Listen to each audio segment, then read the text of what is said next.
I became a mother, and my plans changed, my goals changed.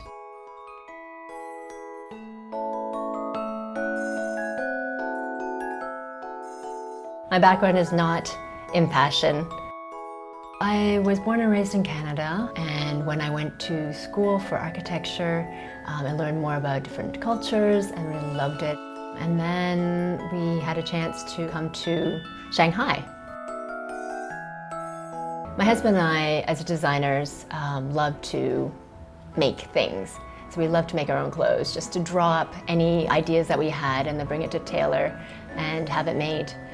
So we did the same thing for our child. And then as she grew up, we realized that she had a lot of skin sensitivities, that only really organic cotton or bamboo fashion would help. I couldn't find anything being sold in China for organic baby wear. And so that was another spark. I said, okay, well, maybe I can do that.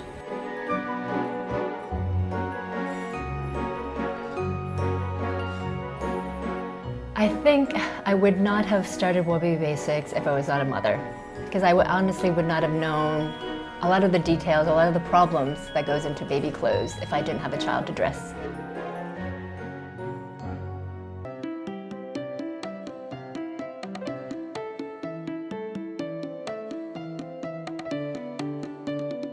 My second daughter is very much into fashion, and she has designed a lot of our styles with me.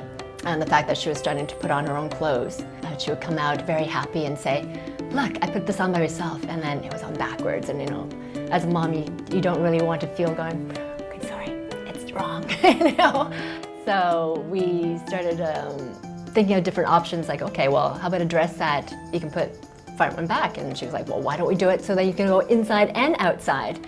And that's how it started, and it became one of our best sellers. So after starting Wobi Basics, the clothing, producing, designing it, then obviously I had to sell it. And one of the ways in Shanghai was to go to markets. And so I started doing those. I quickly realized that as an eco-entrepreneur, I didn't feel like I was fitting anywhere. I wasn't feeling that I could market my items as organic and in the right way and to the right crowd. I was meeting other entrepreneurs, especially those who were also doing sustainable products or services, and felt that we needed to have a market where we could all sort of shine a little bit more than we were before. And so that's really how the Eco Design Fair came about.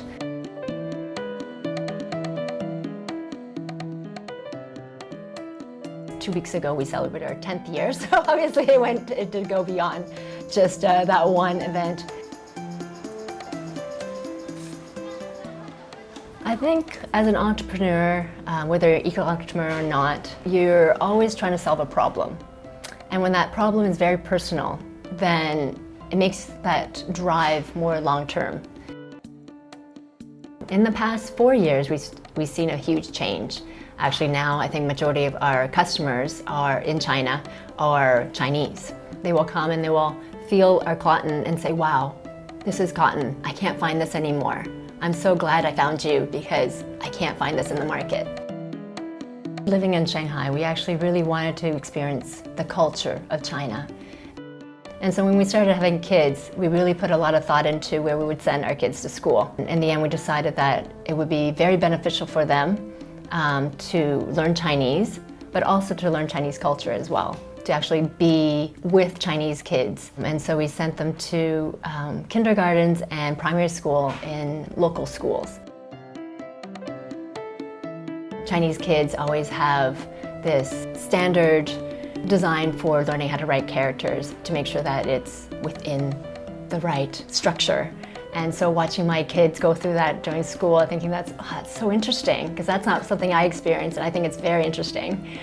We introduced that into our clothing as well. We even use our wrapping paper is using that character paper. So by living very much with the Chinese culture, by living in the community, it's definitely influenced a lot of my designs for the clothing.